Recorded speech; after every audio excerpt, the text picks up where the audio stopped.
So hello, everyone.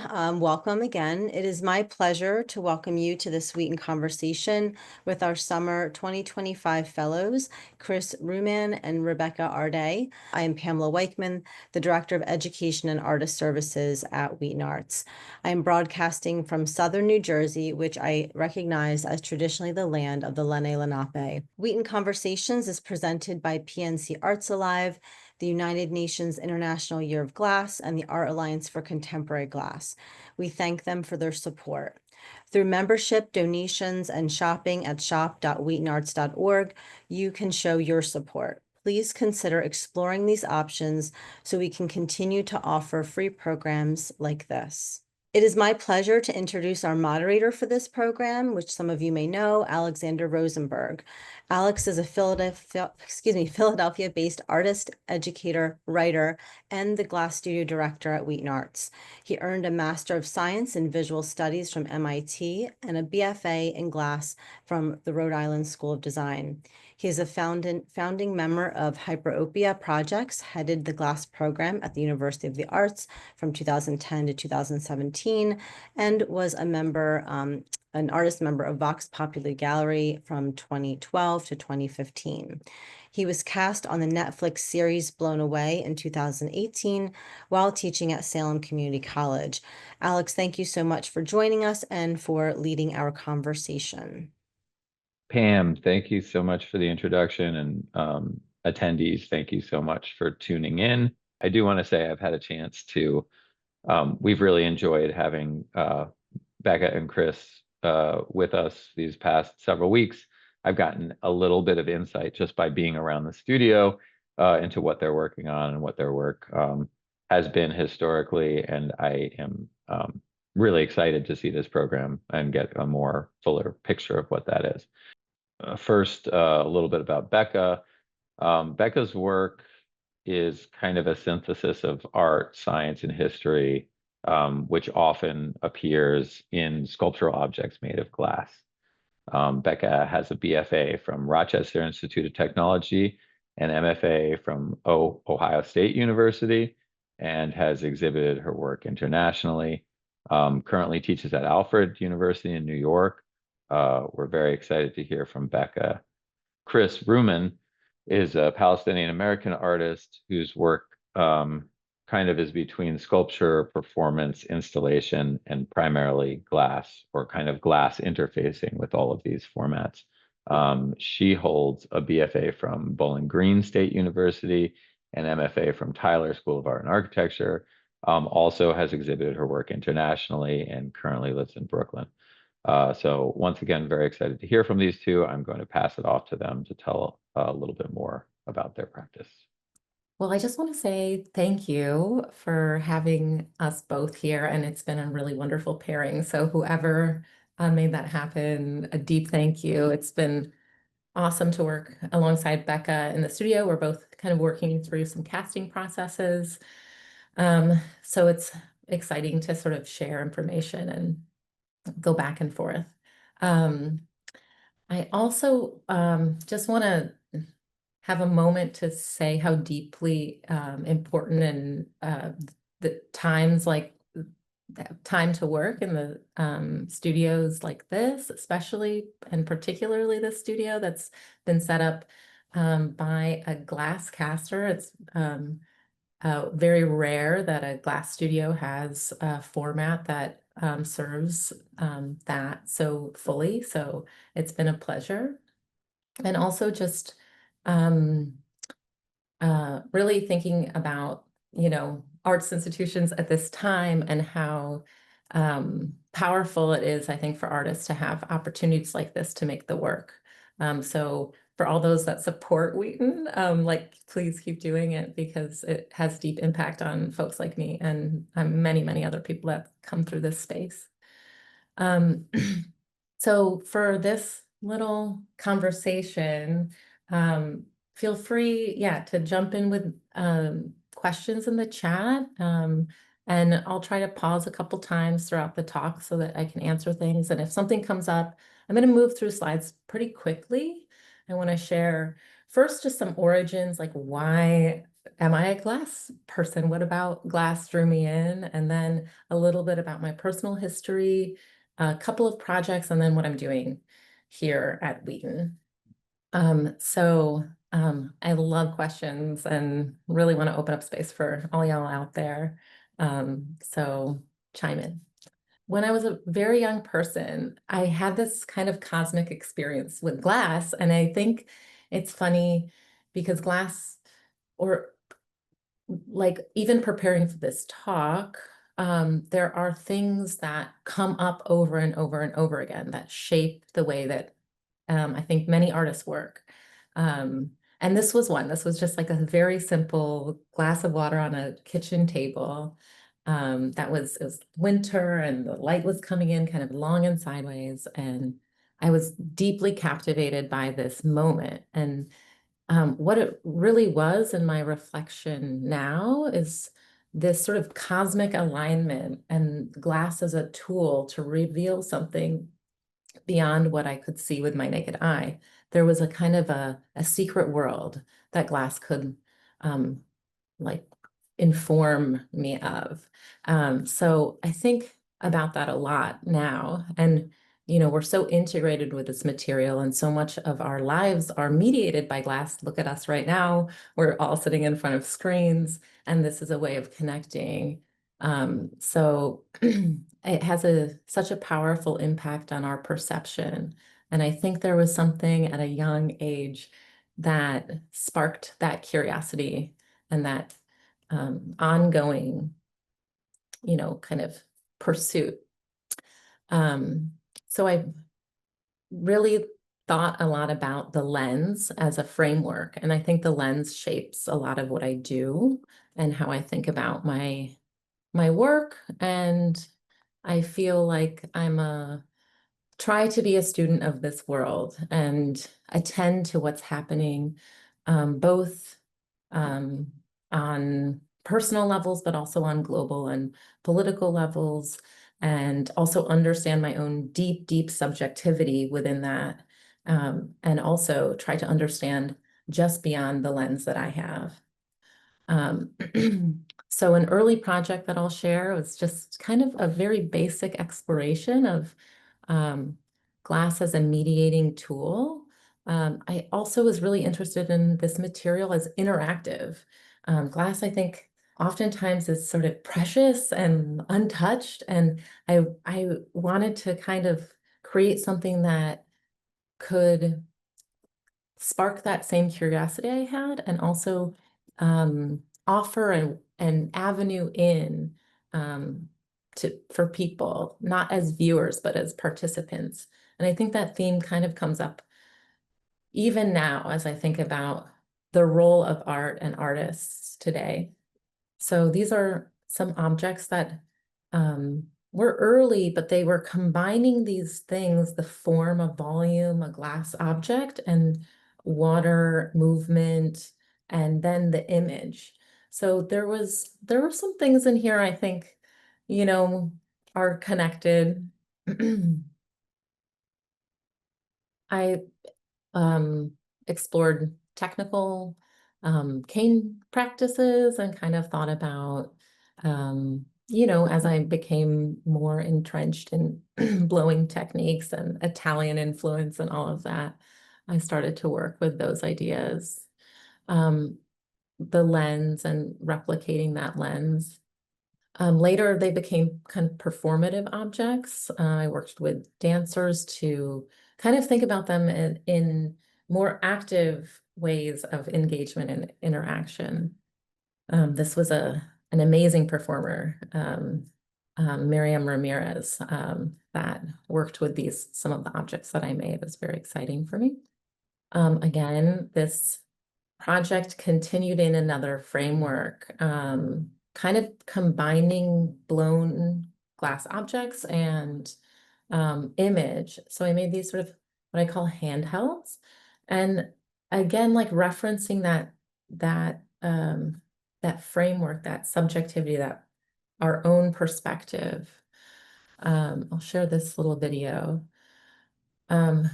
So this was a piece that I was kind of exploring what happens if I could create a scenario where you could explore something beyond the framework you were looking at. So you would walk into a room and a projection is sort of blasting you in the face, and the only way to really see an image is to hold this in front of your face, and it would trap an image. So I was really interested in those places where they meet, like the image and the glass.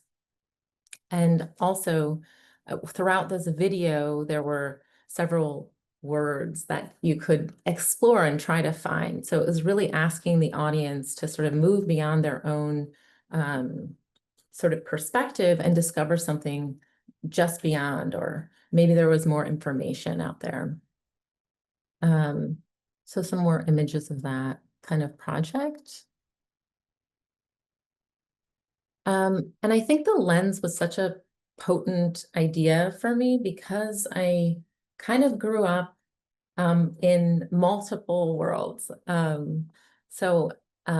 grew up in Toledo, Ohio, which, as many of you know, is the birthplace of the studio glass movement. There's a huge amount of glass industry there.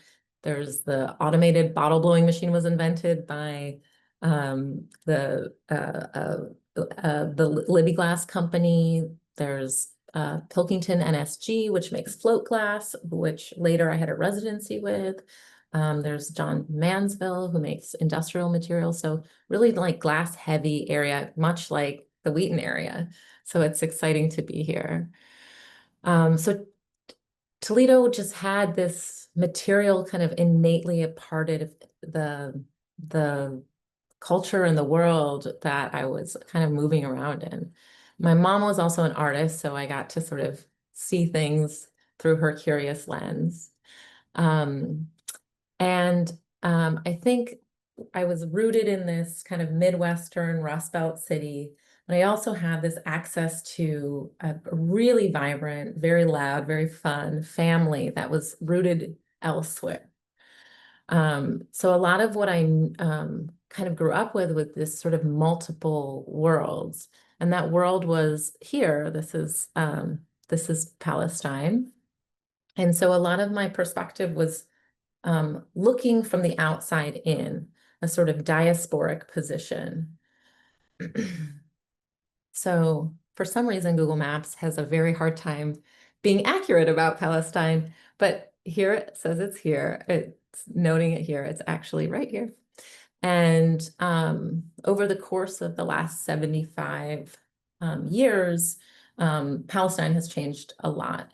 It's been under occupation, and there's been in my personal experience, our family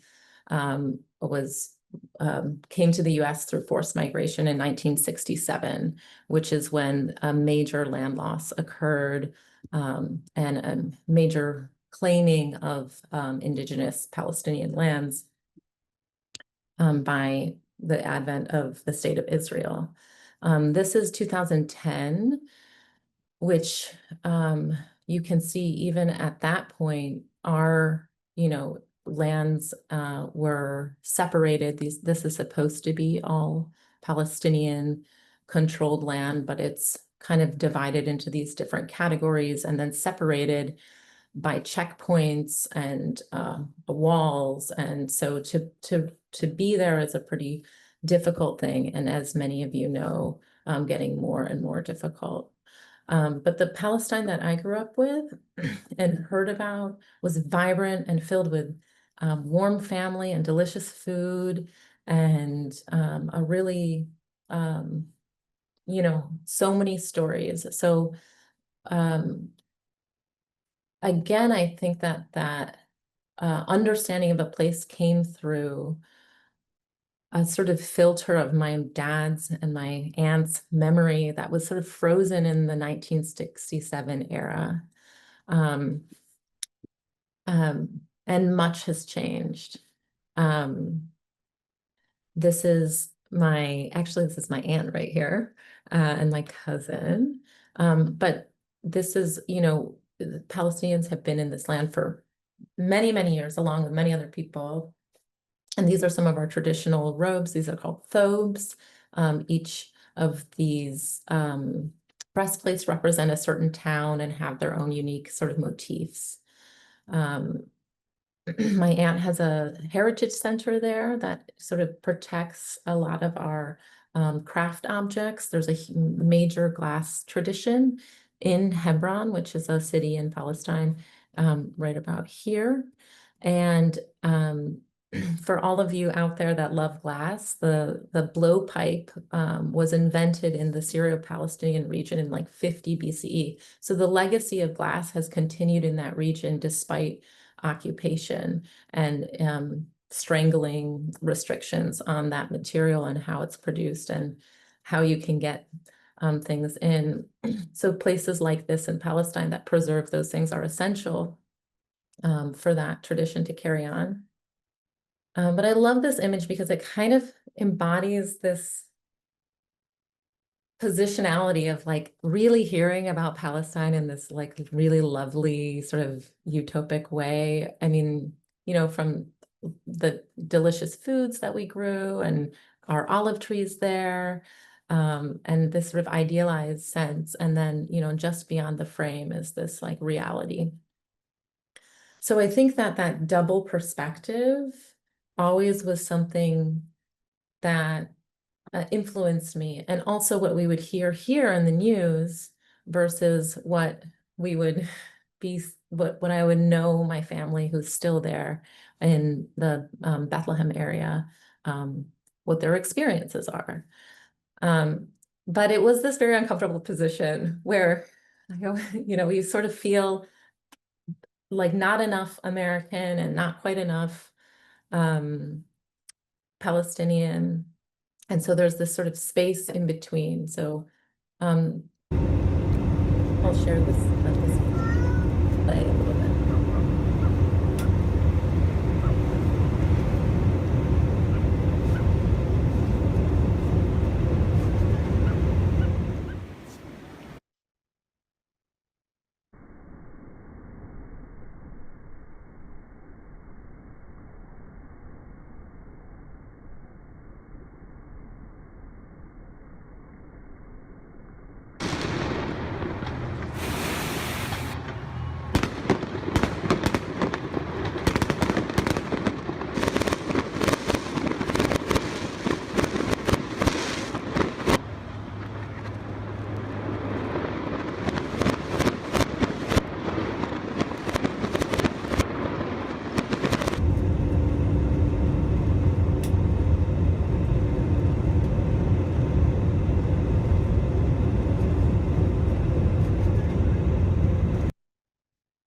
It's just a clip from a longer video. But I think that a lot of my work in its early stages were exploring that dissidence and that sort of inadequacy of not being quite enough anywhere. And I actually came across this phrase like pretty recently. It was only like a couple years ago, this idea, this phrase called third culture kids. And I was like, oh, wow, that's relatable. It's children who spend their formative years in a place that aren't their parents' homeland. And so what I started to think about is actually there, instead of it being kind of a fault, maybe there's something about blending that actually is empowering, taking multiple things and bringing them together and being able to sit with sort of a multiplicity. So a lot of the practice has been really thinking about how to bring in multiple things and also multiple people. I love this quote by this author. This is the author Edward Said, who wrote an incredible kind of really powerful book in the 70s that called out this vantage point of the West and the East, which I think is even playing out as we see what's happening contemporarily today in Gaza and even, you know, in Iran.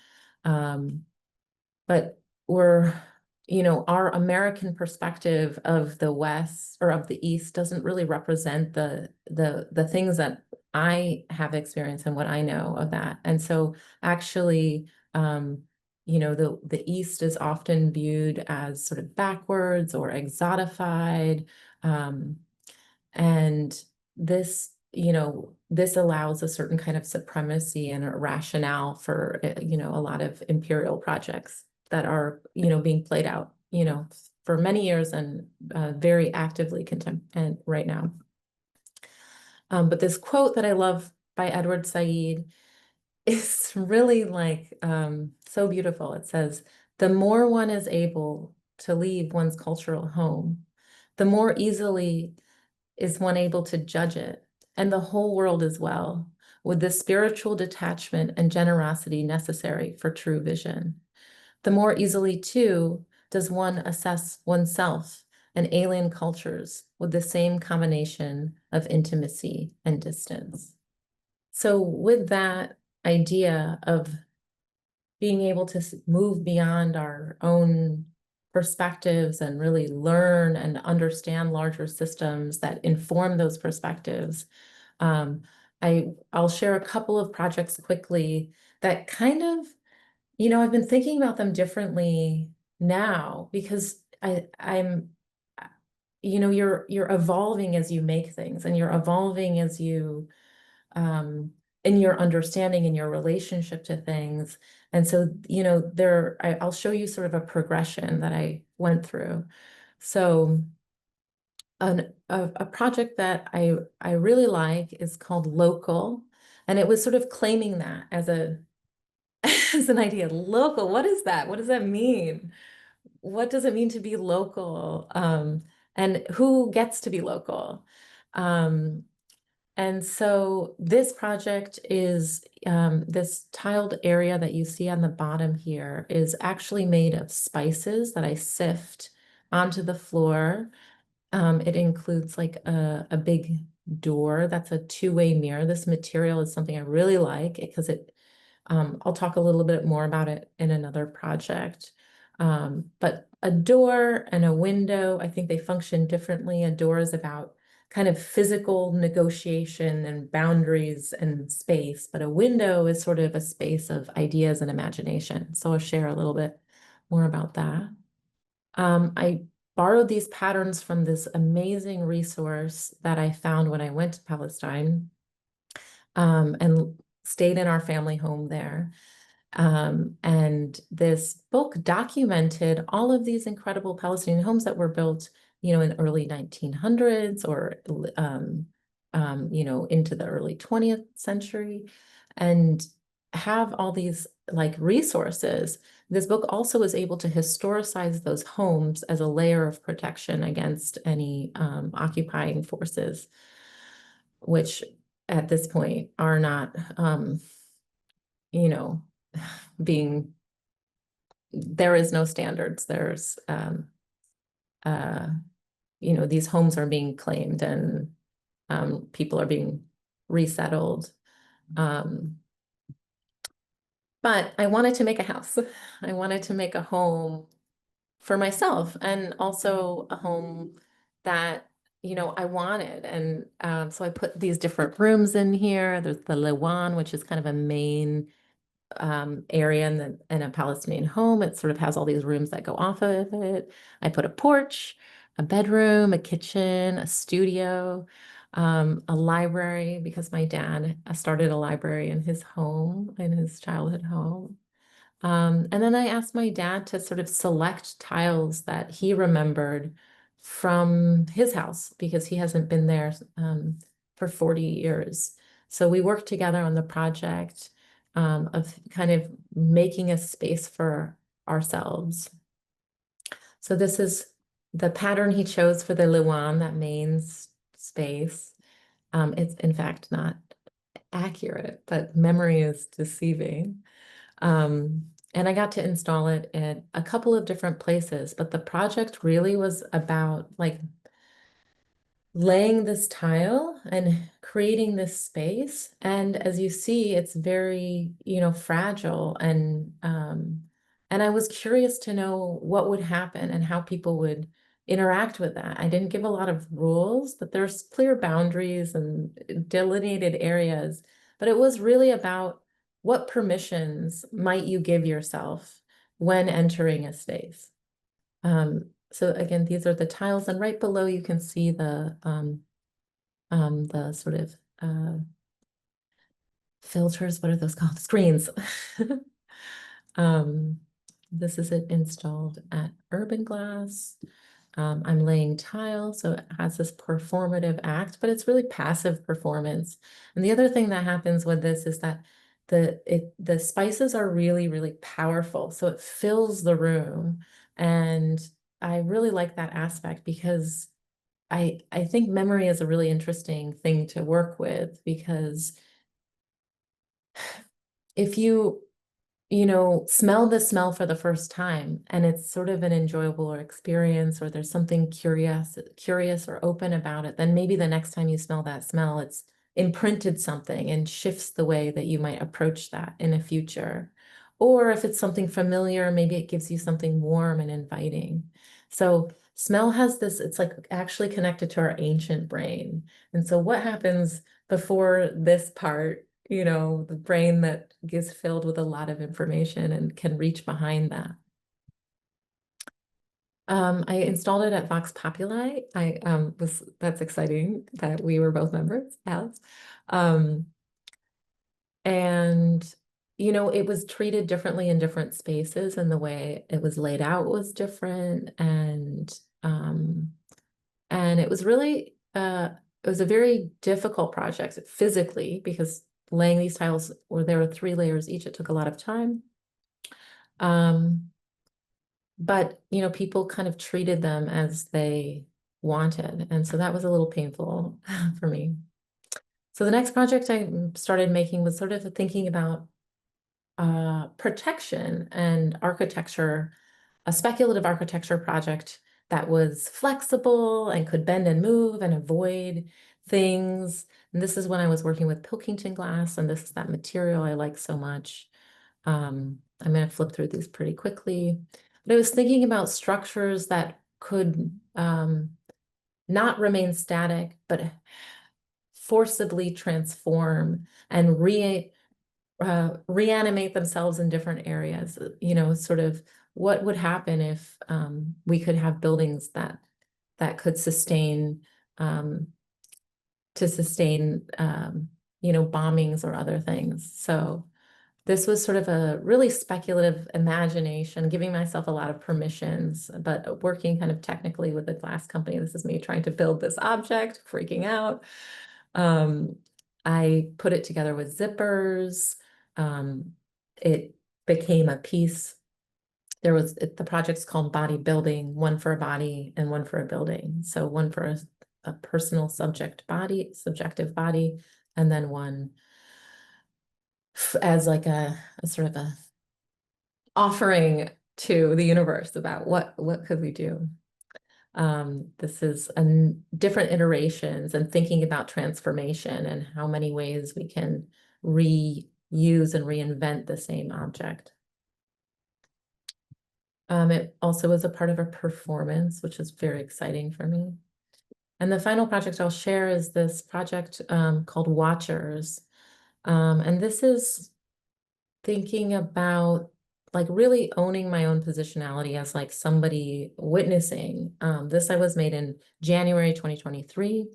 I really like that combination of projection and glass. So this is projected onto the surface, and this is a walk with my father. This is a walk with my father on Google Maps looking for our family home. So that's the image that's projected there. But the structure is based on water towers, which are, oftentimes turned off in Palestinian lands. We don't control our own resources. So for, maybe many days of the week, they don't have any running water.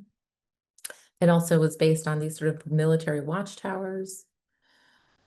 And then I studied Google Maps and found these kind of cross researched newspaper articles, because Gaza has been bombed for many, many years. This is a house in 2014 that I found and later was bombed. this was, all made before October. So this is ongoing. This is a bit of the walk, which I'll show a very brief clip of. This is the imagery that's projected.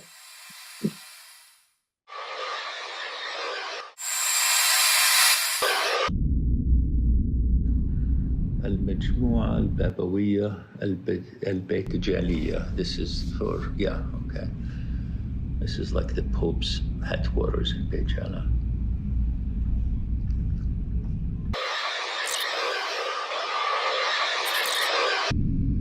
You remember, I've been there once since 1969. That's 31 years plus 22.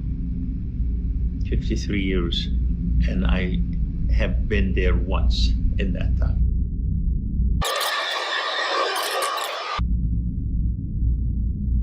Well, I think the house I grew up in was built or finished in 1926 or 1927, and my grandfather built it. It's a beautiful house. The walls are like 3 feet wide,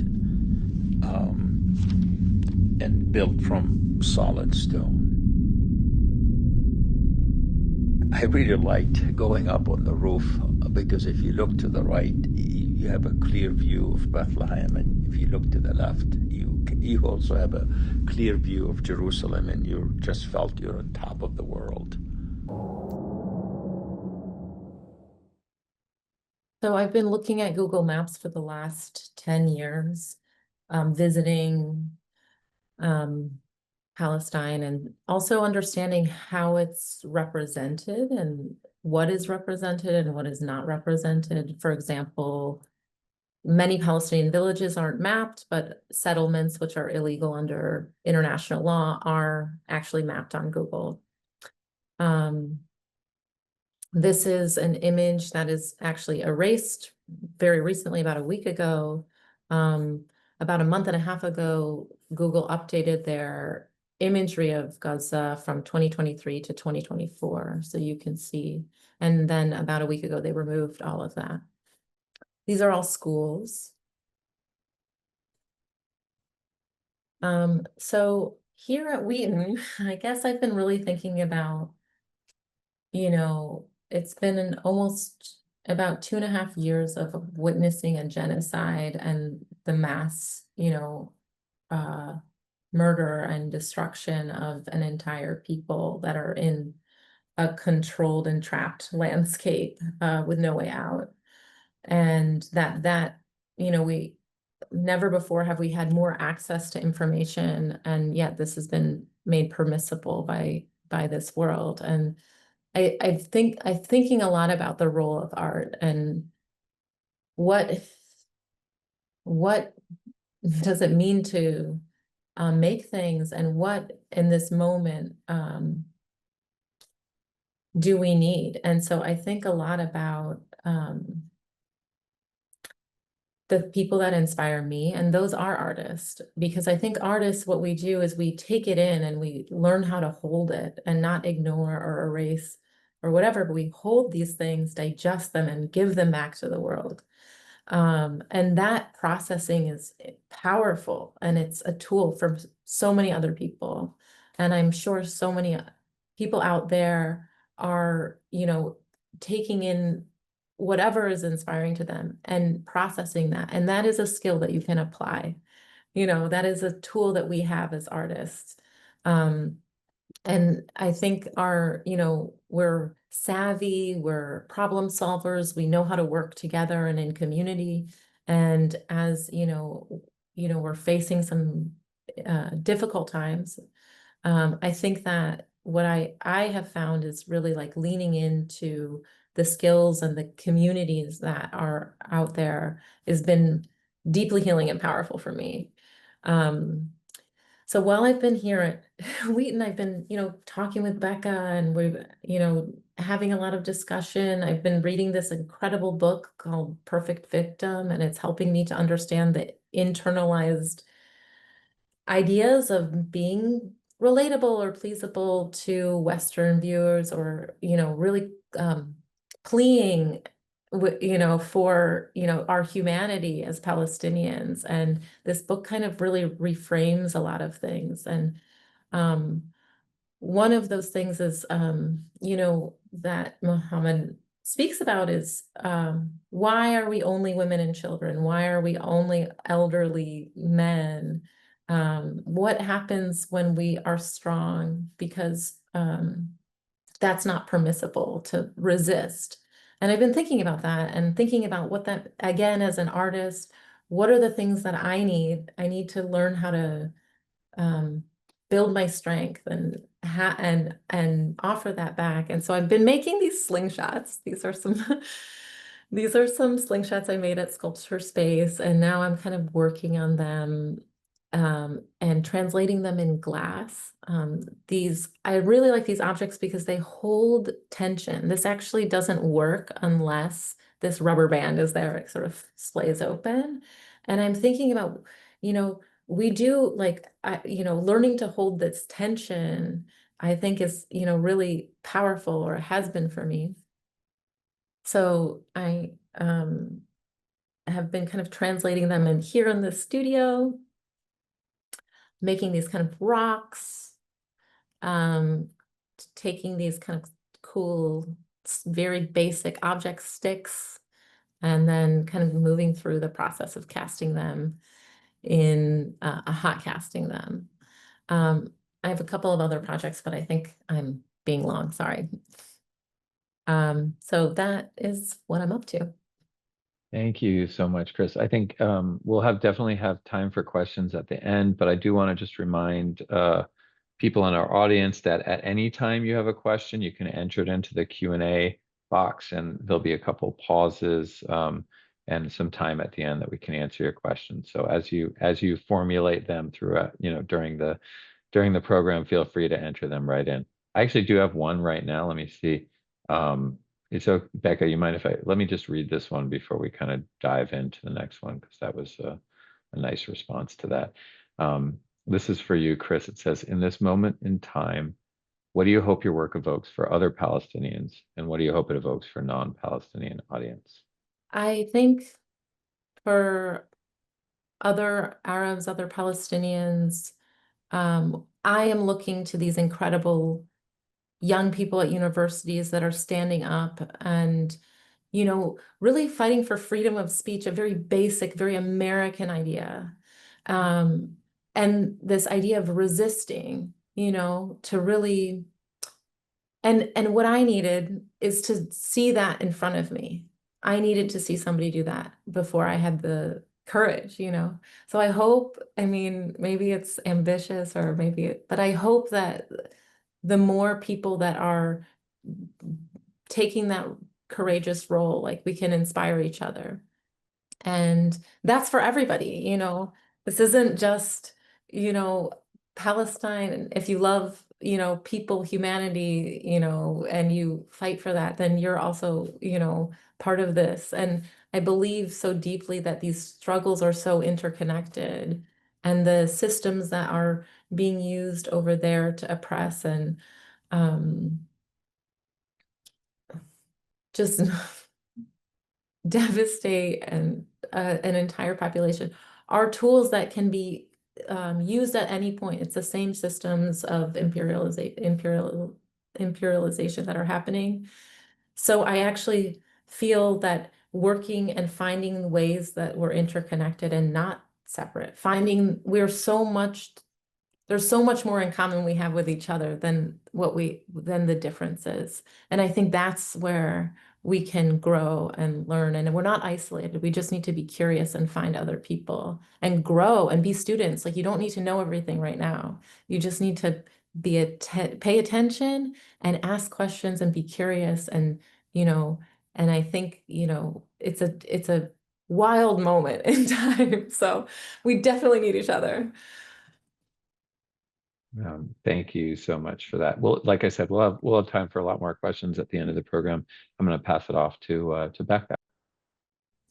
Thanks, Alex. Kris, really amazing. totally inspiring. And I'm so thankful to be here with you and thankful for the opportunity. We've really had so many amazing conversations, and you are like expanding my thinking in a way that I won't forget. All right.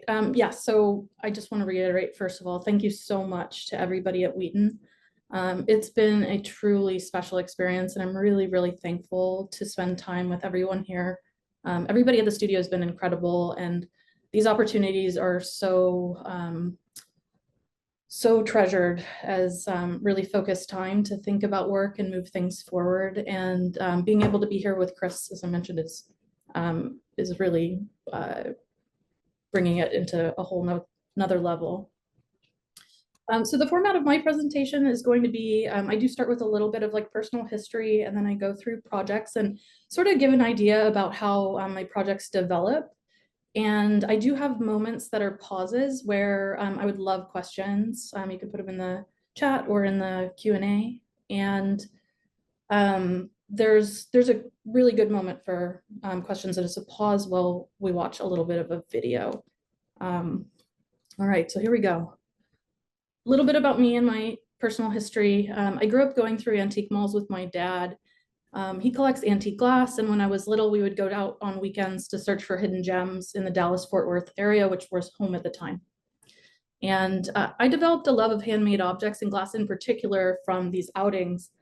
My dad taught me about glass processes and makers and a lot of technical terminology like lip wraps and punties and how to tell a real Tiffany from a fake.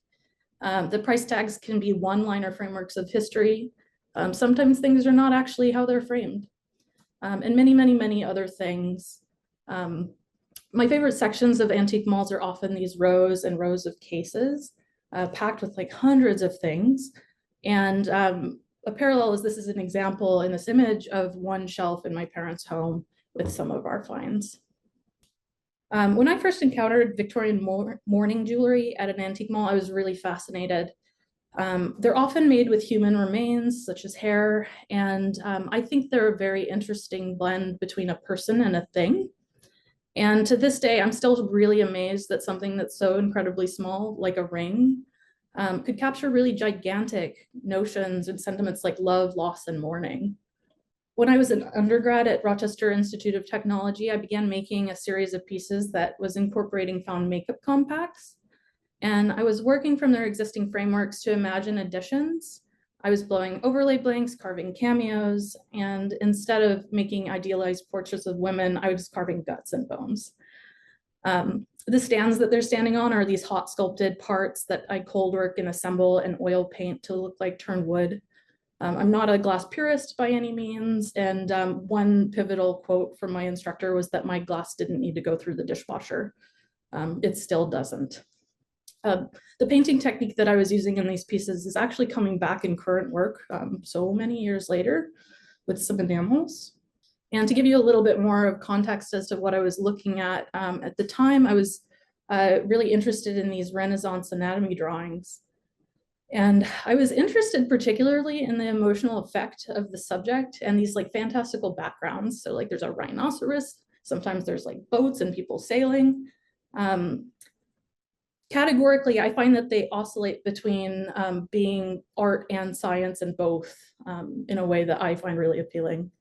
I also find that the psychological resonance of these is way beyond purely diagrammic drawings.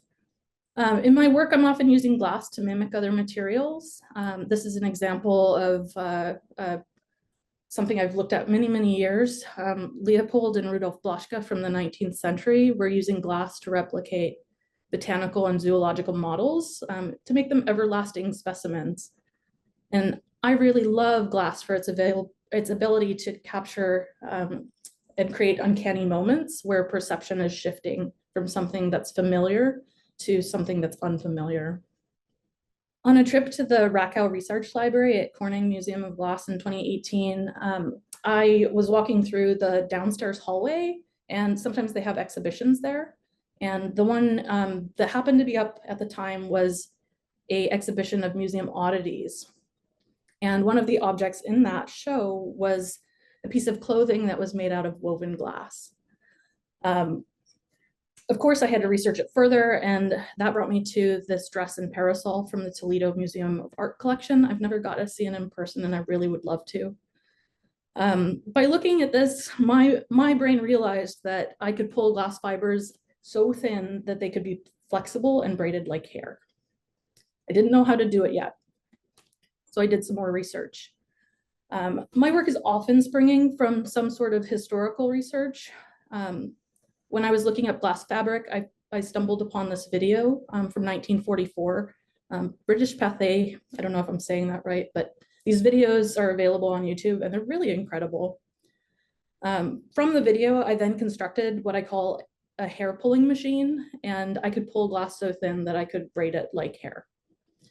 Here's a couple videos. Yes, yet another field for women is the making of silk-like fabric from glass-like glass. If glass wasn't broken before it arrived, it won't belong now. I said it won't belong now. The crushed glass is put into an electric furnace where, under terrific heat and in a remarkably short time, it's transformed into a gleaming mass of white-hot threads. These are wound onto large drums at the rate of 1,000 revolutions a minute.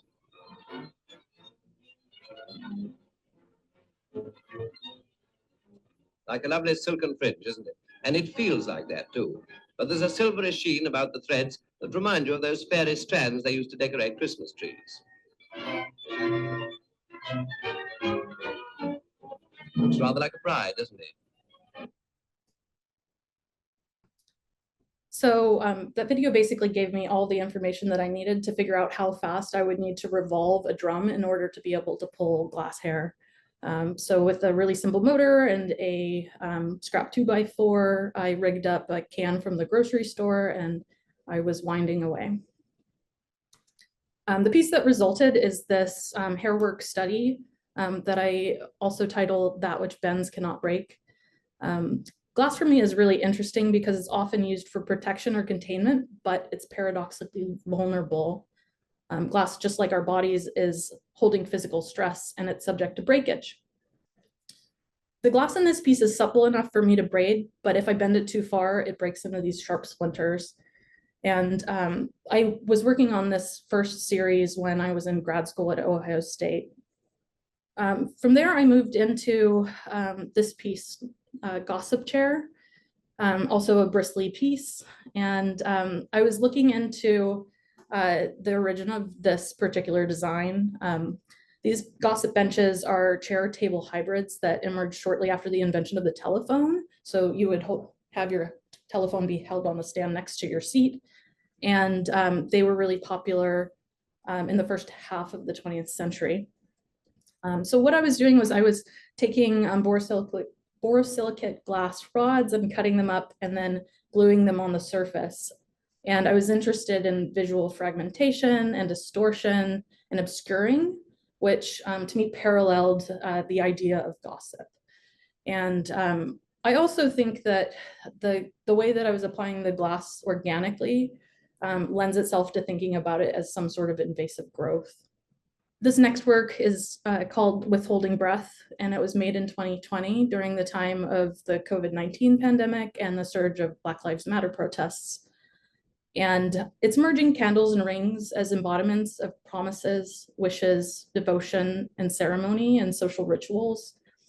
You find candles at birthdays and also at morning vigils, and the act of lighting a candle materializes emotions spanning from hope all the way to despair. I was dipping combinations of red and blue string and wax and wrapping them around my finger to make rings that were reminiscent of veins and anatomical models. There are 50 different cast glass ring holders that kind of line the room, and they're spaced out. As you walk from one side of the room to the other, the ring holders will fade from light to dark and the rings fade from red to blue. And the coloration is specific, and it's reflecting both medical diagrams and of the circulatory system, showing movement of oxygenated and deoxygenated blood, and also prominent colors of the American flag. I'm often using wax in the work. Sometimes it's lost wax in the process of kiln casting, or sometimes it's as the final form. Wax, just like glass, is an amorphous material, and it's also able to capture amazing mimicry. It's often used to resemble flesh as an ex voto object, which is offered in hope of healing. Wax anatomical models are also created for medical study to cure ailments. Effigies are made of wax for the purpose of propaganda, such as this portrait of Louis XIV. In a ruler's absence, it was thought that a bust like this would emanate a mystical presence to preserve order among the constituents. So as you can imagine, the number of these waxes left today is very small because these busts were often targeted during times of protest. Each of the still lifes holds a match and is situated on a wooden shelf that's lined the face with a striker strip. So the viewer is invited, if they so choose, to set one ablaze and break the still life. The flame requires oxygen to burn, and we need oxygen to breathe. Fire is destructive, but can also sterilize against pathogens. In forestry, controlled burning resets the land and sets rebirth in motion. And so this is a good time to kind of take a pause, and we can just watch the video if anybody has any questions.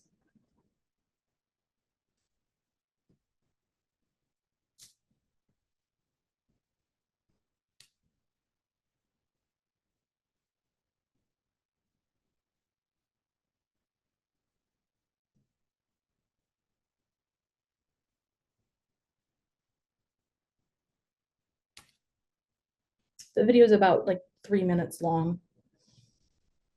So they're a couple minutes.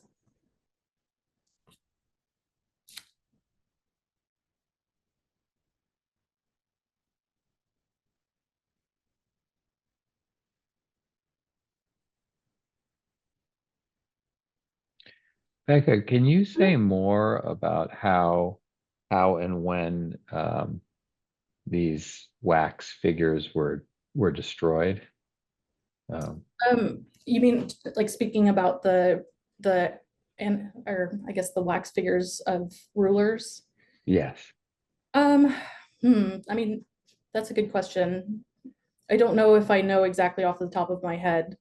There are a number of books that I've read that have been really helpful in terms of understanding like the history of wax anatomical models.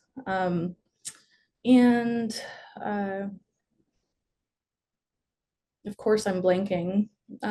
We actually have another question too, which I think is sure. is Okay. better and more important. Great. This is from Ruth Halante. How long did it take for you to spin the glass into the hair? Oh, it's actually quite quick. The sessions are so the drum is spinning at 1,000 revolutions a minute, and so I would just continue to add glass until it built up to kind of a substantial amount. I would do it maybe in like 2-hour sessions. The glass also, like, I needed to consider like how much I was building it up to make sure that I could get it off of the can. I had to slide it off the end. But I was also, as I was doing those works, I was kind of paying attention. It's like maybe a like nerdy insider thing, but I learned a lot about like glass color formulation from making that work. Specifically, when you pull color down to like the thickness of a hair, it really shifts the color. And so like if you think that you're going to make black hair, it pulls down and it's like a bright purple instead. So sometimes I would start a session and I think, okay, well, I'm gonna stand here for 2 hours and wind, and then I would start it and go, oh, this is a totally like maybe a cool color, but not the color I was after. So it was a little bit of back and forth. I did do a little bit of work where I was in the hot shop pulling down bar into some rod so that I could then flame work with the rod instead. I was also messing around with like boro versus soft glass, but yeah, I put on some good music and I stand there and do it until it seems like it's enough on the drum. Yeah. Thanks for the question. Okay, I think that's the end of the video. So we can mosey forward, and then if there are questions that haven't been answered, we can. I actually have one more in the till, which Yeah. I'll ask right now. You've used glass to represent the likeness of other materials. Have you thought about how this approach might be used to reference the techniques or properties of other materials as well? The techniques or properties of other materials. Ooh, I feel like that question has an answer of techniques and properties that might be good for mimicking in glass.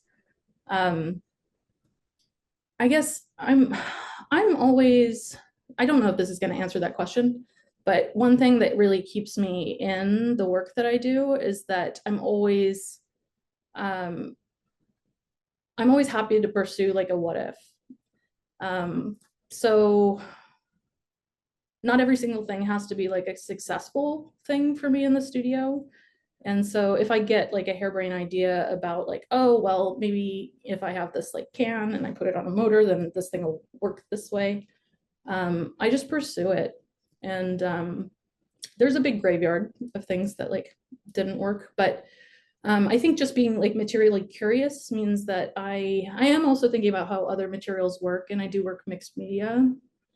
But yeah, I'm not sure who asked the question, but I'm curious about what techniques and processes might be good to pursue. Okay, so I'm gonna mosey forward. Let's see. Okay. So this next piece was made after I moved to Alfred, where I'm now teaching in sculpture dimensional studies. And it was inspired by one of these wax anatomical models. Specifically, it's called the Anatomical Venus, which is in Florence, Italy. And I had the opportunity to take a class with Joanna Ebenstein, who is the author of the book, The Anatomical Venus. And in her book, she has this quote that I really appreciate in terms of understanding what this thing is. She both intrigues and confounds, troubling neat categorical divides between life and death, body and soul, effigy and pedagogy, entertainment and education, kitsch and art. My piece was made around 2022, or made in 22, but it was around the same time as the overturn of Roe versus Wade. The title that I gave this work points to hope of enlightenment, but the forms are referencing candlesticks, which are tools that allow you to see in the dark.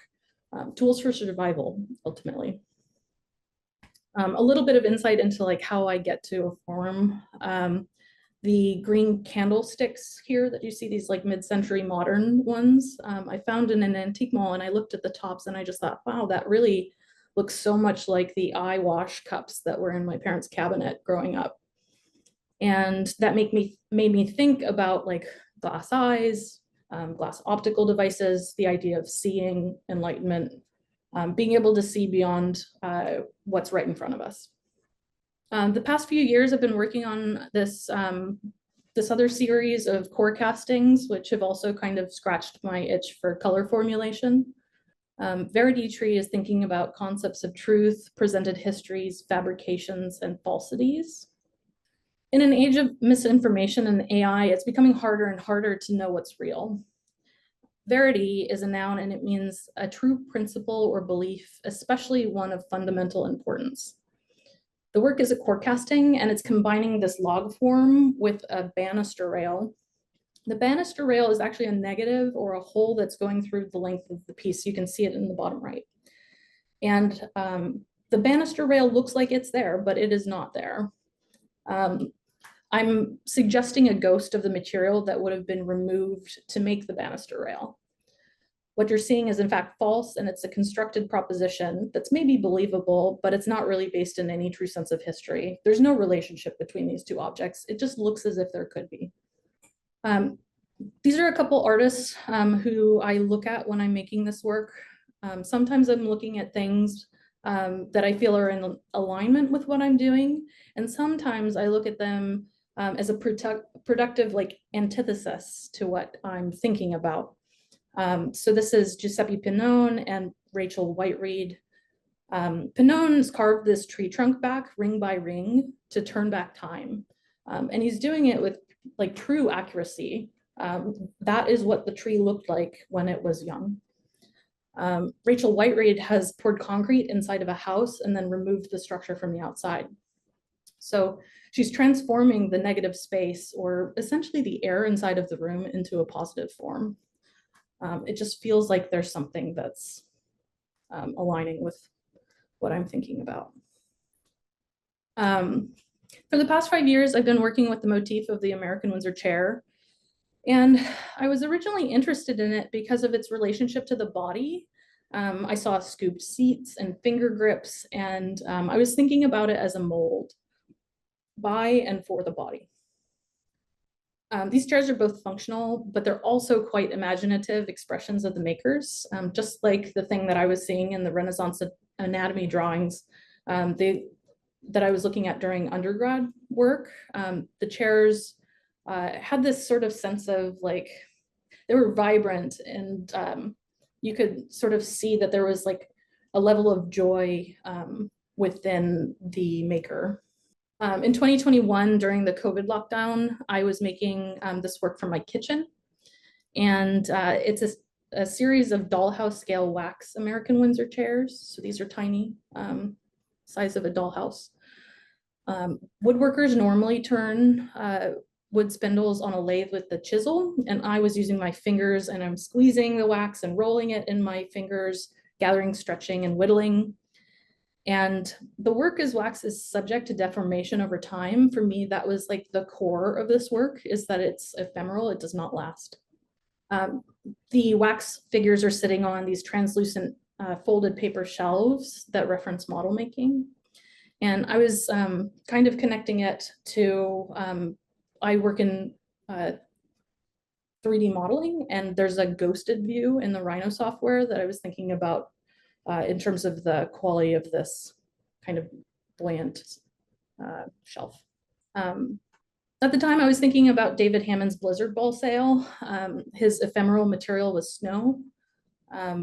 And this work really exists as a photograph after the fact. These snowballs do not exist. So there was a huge role of documentation in the work, and I was just thinking about how I could expand upon the thing that I had made through documentation in some way. In anticipation of the undoing, I developed a series of these in situ drawings, and each wax chair is placed in the center of a page of Durlar. It's kind of like a translucent piece of paper. And I was casting a light and recording its shadows by drawing to map the spatial volume of the chair. Shadows ultimately are considered to be an indicator of the proof of existence and truth. And I was sort of wondering, would it be possible to reconstruct the original chair from the map of the traced shadows? And if you could, how accurate would it be at all? What was really unexpected was that the drawn shadows, they're recording the chair faithfully, but it's also breaking it down. Each subsequent shadow layer is reconstructing the form in your mind, and you have to use more and more imagination to fill in the gaps along the way. The idea of this like folding and unfolding was also playing out as I was learning draping and pattern making in the theater department. And I couldn't help but think about how I was making a mold of the body. It was positive and negative and flattening the three-dimensional. I read that prior to the Industrial Revolution, chairs were tailored to fit. Much like clothing, they were made at one time and in small numbers, and so they could be really built for you. I'd never considered anything like that, and it really stuck in my head. So here, this piece is where I'm draping a chair according to the conventions of tailoring, and the chair becomes a stand-in for the dress form. It's also a stand-in for the body. The muslin is wrapped and folded, and I'm using sewing pins to make it hug the form. And I had originally planned to like undo it and make a pattern, but I haven't gotten that far because I got too attached to it in this state. So my current project at Wheaton is centering around a few ideas. I've learned that the American Windsor chair was a turning point in the American society's relationship to the handmade because it was the first item ever mass produced in America at the start of the Industrial Revolution. And as such, it symbolizes the beginnings of the class systems and division of labor and management that continues to kind of reverberate today. Factory workers didn't know how to make a chair in its entirety anymore, so they're subjected to stagnated mobility and opportunity. In the work that I'm working towards, I'm deconstructing the chair and casting each element into a clear block of glass to visualize separation of workers within production lines, and ultimately that fragmentation of knowledge. I'm working with a chair that dates back to around 1800. It has a partner, and you can see that they're handmade. It's so beautifully worn from years and years and years of wear. And prior to the residency, I was in the studio making a rubber mold from one of the chairs, which I brought with me. And I got to pour up the wax here at Wheaton for the first time. It was very exciting getting the first one out of the mold. And I'll just mention, while it would have been really a lot easier to take the chair apart and then make molds of all of the parts, I couldn't fathom destroying a chair that's been in the world for like 225 years, especially one with a partner. So I decided to make a complicated mold of the whole thing. Here we go. First one out. Yay.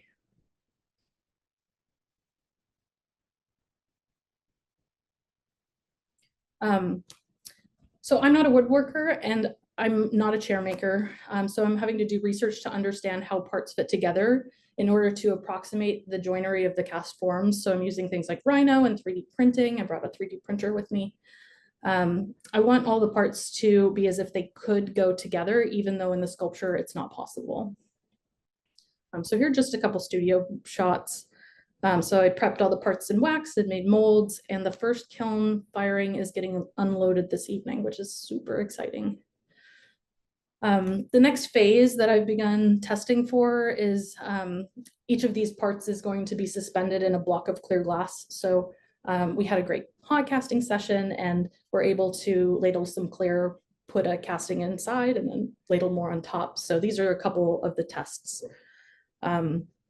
This project is pretty large, so it's not going to be finished here, but I can say really without any reservation that the time has exponentially fast-tracked it and built the momentum that I need. So I'm very excited to continue forward, and we still have a couple weeks, so I'm pretty sure that I will have made good headway by the time that we leave.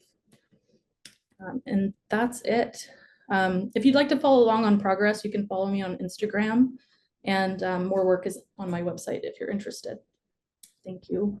Becca, thanks again. That was so fascinating. I have lots and lots of questions that I want to ask you myself, but we do have two questions in the chat still from that little pause moment. So I'd like to ask you those, and then maybe while we're thinking about it, if people can enter in other questions that they have, either for the two fellows or for Kris, I'll ask a couple to both of you before closing out the program today. So one from Kathy Riviera, what's the difference between making glass hair and making fiberglass, if you know? I don't know about making fiberglass, but maybe you do. Well, that video was technically, I believe, making fiberglass. I shortened the video, but the next section, so after he brings like the fibers over looking like a bride, they get laid out on a table, and then there's like a blanket that gets stitched on the top and the bottom of it, and it's like they're basically making like an insulating material. So I mean, I think ultimately like the difference is the framing of it more so than the process, probably. I'm doing it purely for like aesthetic reasons, whereas they're really thinking about it like from a functionality standpoint. But I think we learn a ton from like industry, and Kris and I have talked a little bit about like collaborations between like art and industry and like the Pilkington program and like these amazing things where it's so easy to keep them as like separate things, but a lot of the time we're kind of doing the same stuff. Thanks for the question. And I think this is a great one to kind of open up questions for both of the fellows. This is from an anonymous attendee. To me, both artists seem to reference political topics and human experience in abstract objects. I'd love to know what ties they may see between their, I'm going to add in, respective works. I think this question is asking you and Kris to kind of compare your work to one another, and maybe you could each answer. Should I start? Sure. I mean, one thing that I sort of consider is Kris kind of mentioned this aspect of like you make the work and then you sort of digest it and this thing evolves over time. And I honestly think that's what's happened with me in my work. Like when I was making Enlightened Trio, like I was not specifically out to make a piece that reflected what was going on with Roe versus Wade. It just happened that we do this process of like critical analysis. I work in academia, so there's this moment where like you shift from artist to observer in the work, and I'm looking at the work from like a broader scope. You know, of course I have intentions for the work. There are things that I really love about my work that feels really satisfying, but then I mean, I also do presentations where I get to look at my work over time, and so it evolves in this way that I think is really fascinating. And so sometimes those things get like brought into the work. Now, what I think is maybe a little bit different, I mean, maybe that's some of what you do too, Kris, but I do think, especially the work right now, like it is absolutely out to like digest and speak to a political movement right now. And yeah, I guess maybe you could talk about that a little, Kris, in terms of like, was that an evolution for you? Has it always been that?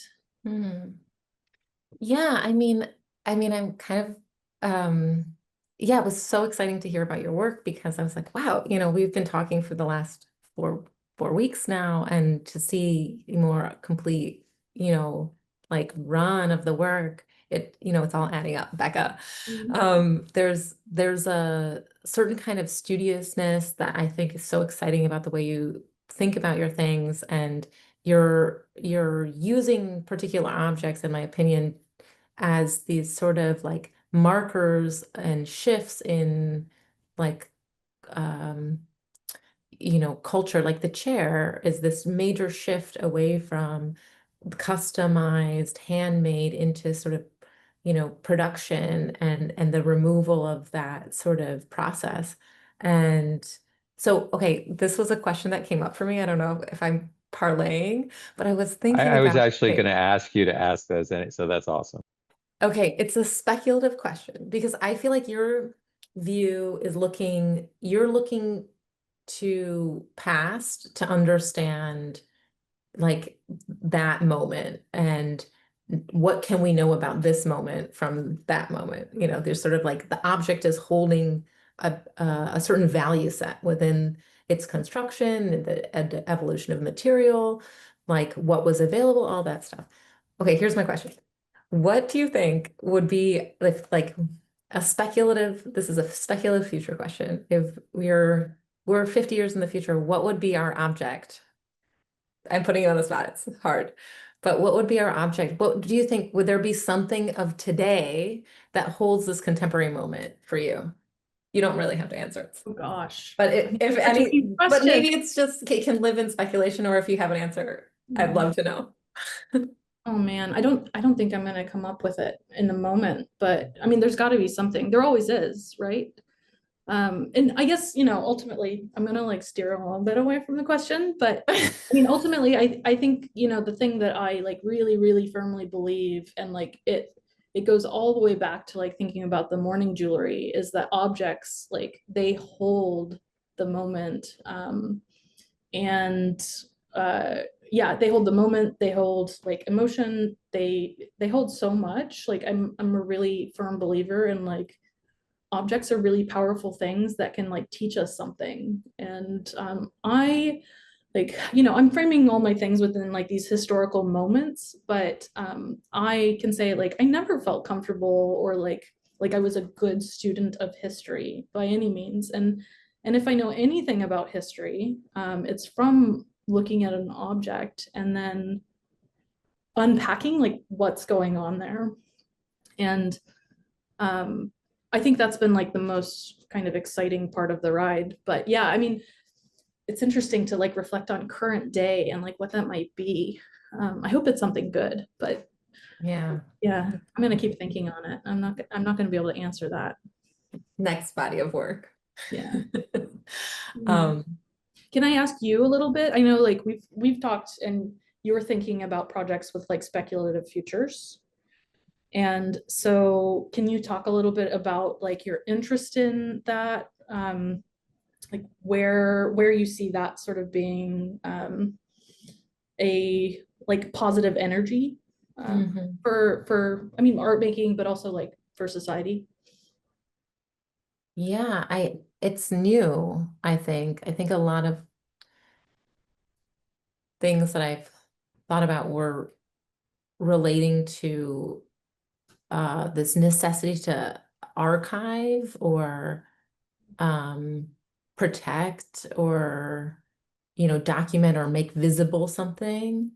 But I think that more recently, I also feel this like, and maybe it's just for me, but like, if we can't imagine our future, then we can't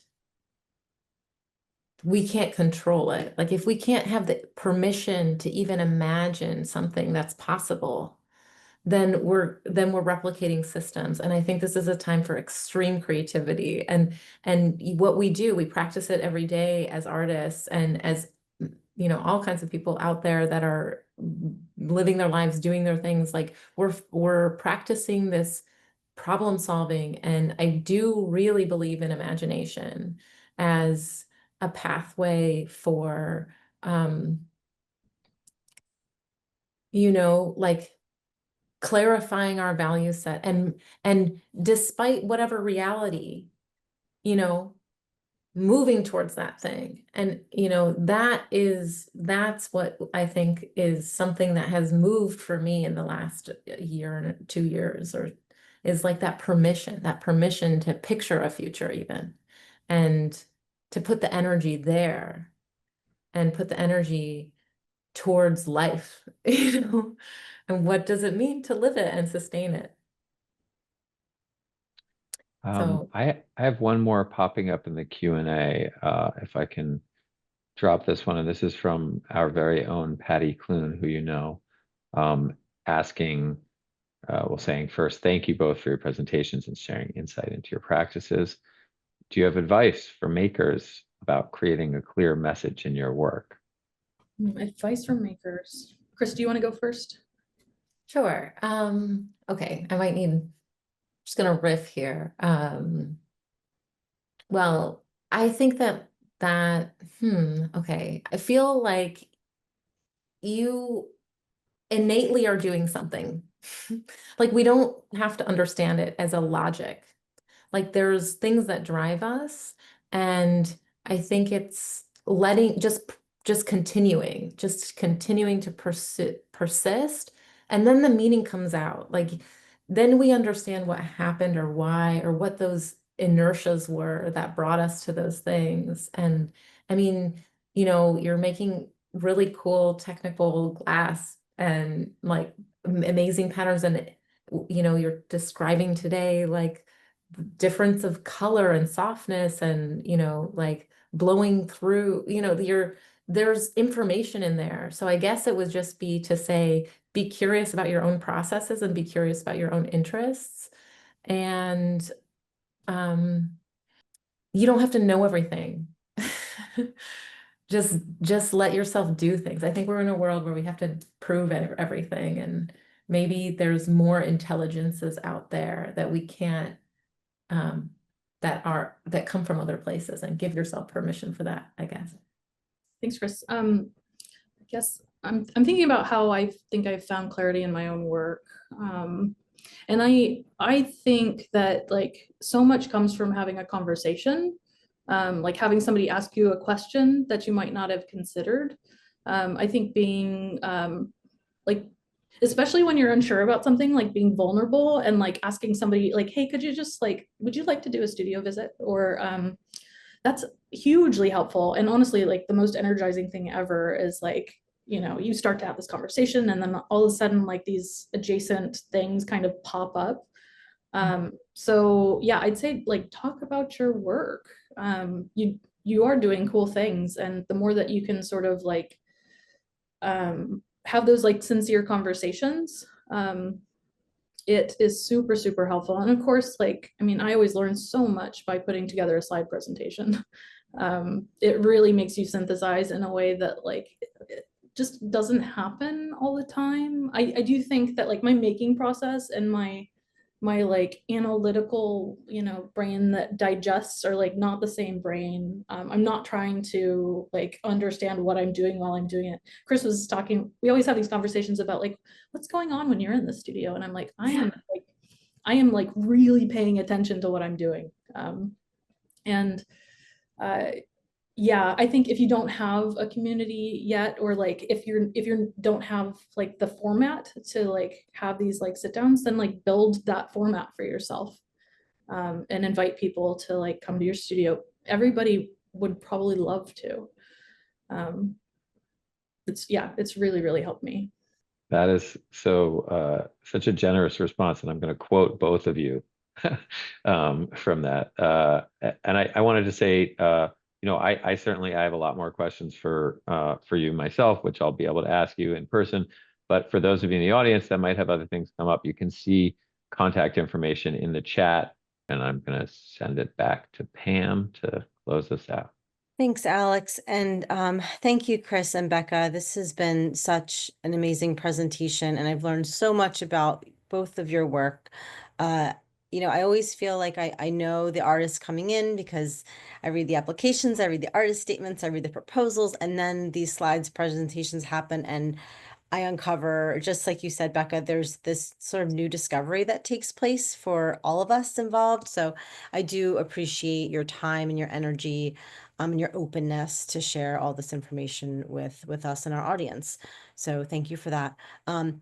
As Alex said, the contact information where you can follow our summer 2025 fellows is in the chat. I also have them here on the screen. The chat is able to be downloaded. If you, for some reason, you want the chat and you are unable to do that, please feel free to contact me and I can give you this information here that we have on the screen.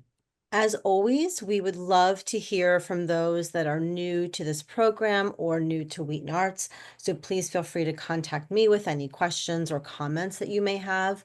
We're always looking to improve. And I sincerely thank you for being here, and I hope that you join us for future programming. Thank you, everybody, for joining, and thank you to our presenters. Have a lovely day.